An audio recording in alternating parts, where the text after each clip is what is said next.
Alors la biodynamie, c'est pour aller encore un peu plus loin que les principes de l'agriculture biologique. C'est à la fois, ça peut être pour réparer justement des sols qui ont été un petit peu dégradés par l'agriculture, qu'on pourrait dire conventionnelle ou chimique, entre guillemets. Et puis ensuite, c'est pour essayer à la fois de trouver un équilibre entre la plante et puis son environnement. Donc son environnement, c'est notamment pour la vigne, c'est à la fois le sol, et puis c'est aussi, la vigne est une liane qui est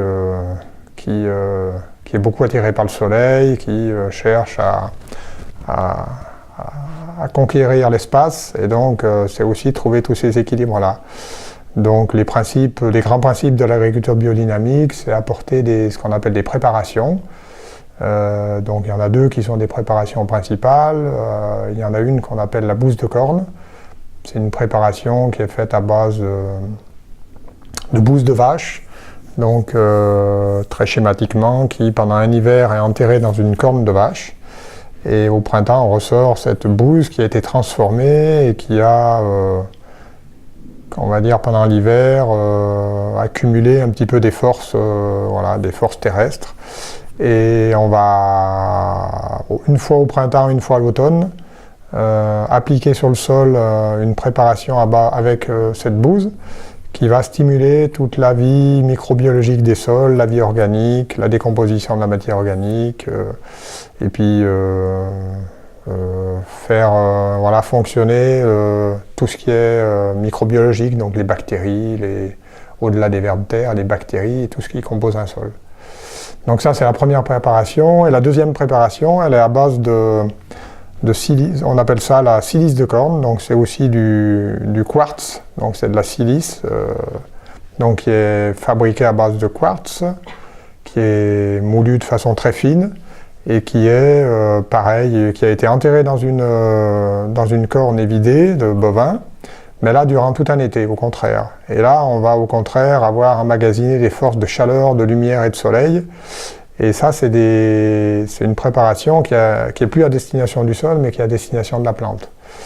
Et qu'on va beaucoup utiliser dans les années humides, ou les années où on a un été un peu pourri, où on a beaucoup des risques de maladies, parce que ça va apporter un côté à la fois séchant, par ce côté luminosité, ce côté solaire.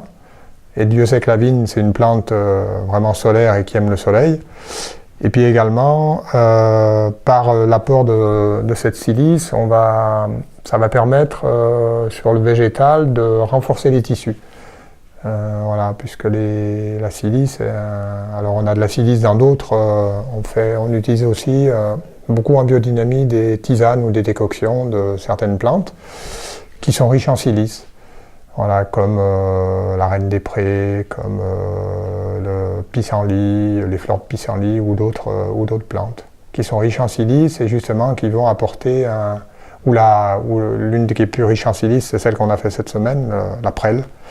Donc on fait des décoctions de prêle et on apporte des pulvérisations sur le végétal qui va aussi renforcer les tissus de la plante pour lui permettre après de mieux résister à toutes les maladies cryptogamiques qui peuvent attaquer la plante. On trouve que justement les années difficiles comme 2013 ou 2012, qui sont des printemps froids et très pluvieux, où c'est vraiment favorable au développement des maladies, on trouve que la biodynamie, notamment par l'apport de la préparation de silice, pour nous c'est une sécurité. On travaille beaucoup plus serein parce qu'on n'a plus... parce que sinon on a la peur au ventre de voir le mildiou tomber sur une vigne. Moi j'ai vu des jeunes qui démarrent et qui ont voulu s'improviser dans l'agriculture biologique dans notre secteur-là.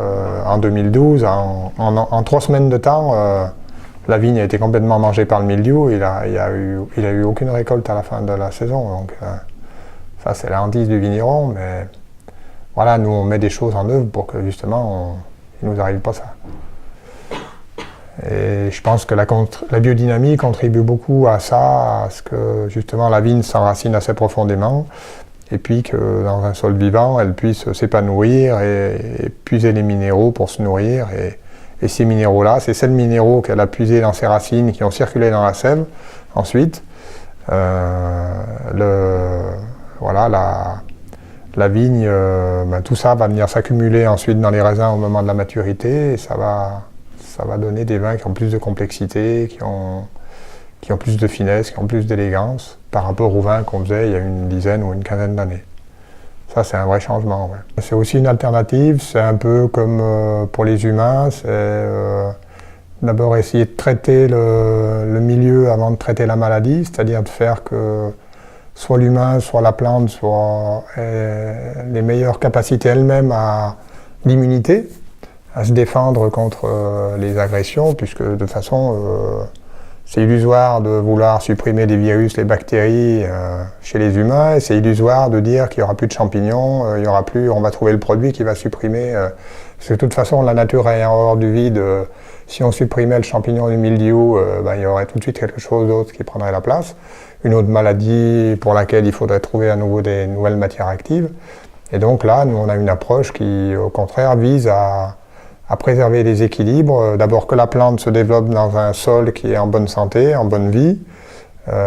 C'est déjà, je pense, quelque chose qui permet à la plante de ne pas être perturbée, au contraire de se sentir bien dans son milieu. Et ensuite, par des petits apports comme ça, de préparation biodynamique, de tisane, de lui permettre de se défendre et de développer elle-même son immunité et que quand on a des agressions, ça reste dans des proportions qui sont acceptables et que facilement on arrive avec des petites doses de cuivre ou de soufre, donc qui sont les sols, c'est des produits de traitement qui sont à base de métaux, donc soit le soufre, soit le cuivre, et qui vont permettre à la plante de se défendre et de passer le cap de cette petite agression. La particularité aussi, alors il n'y a pas que les gens qui sont en agriculture biodynamique, il y a beaucoup de jardiniers, amateurs, il y a même chez les vignerons, des vignerons qui ne sont pas en agriculture biologique ou biodynamique, mais qui font certains travaux en regardant la Lune. Donc donc on utilise ce qu'on appelle un calendrier lunaire, où il y a certains travaux, alors pas tous, mais notamment la taille sur des vignes très jeunes qui sont très poussantes, ou alors tous les travaux d'été de rognage, c'est-à-dire quand on coupe, quand on pense que la plante a poussé assez et qu'on veut limiter sa pousse en la coupant, on va faire ça certains jours, parce qu'il y a des jours qui auront plus des impulsions que d'autres, notamment par rapport si on est au moment de la pleine lune, si on est au moment de la lune noire, si on est au moment du périgée de la lune. Donc le périgée, c'est la période dans le mois où la lune est la plus proche de la Terre. Donc c'est à ce moment-là qu'on a ce qu'on appelle des forces d'eau, puisque la lune, c'est des forces d'eau. C'est elle qui fait fonctionner les marées au niveau des océans.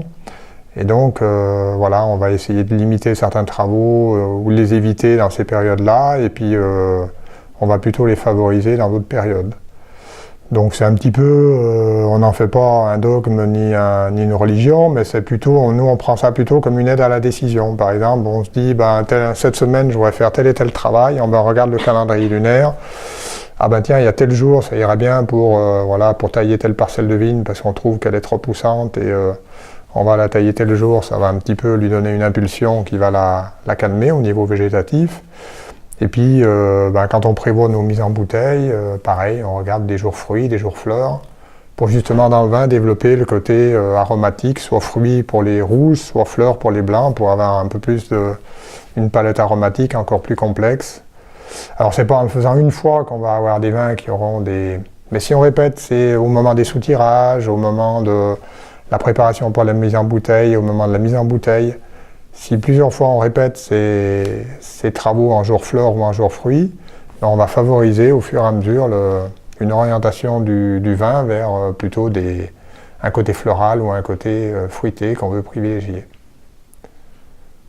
Et à côté de ça, il y a des jours qui sont ce qu'on appelle des nœuds lunaires. À ce moment-là, ces jours-là, on va essayer d'éviter les travaux, soit les travaux du sol, soit les travaux en verre sur la vigne.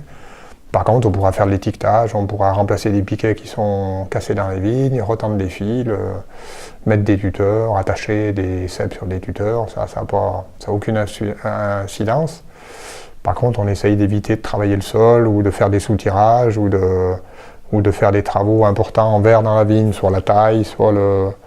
Bon, ça ne va pas nous empêcher de faire des relevages ou ou de passer la vigne entre les fils, ça n'a aucune incidence qu'on y fasse un jour fleur, un jour fruit ou un jour de nœud lunaire. Mais voilà, c'est un peu cette idée-là qui nous conduit.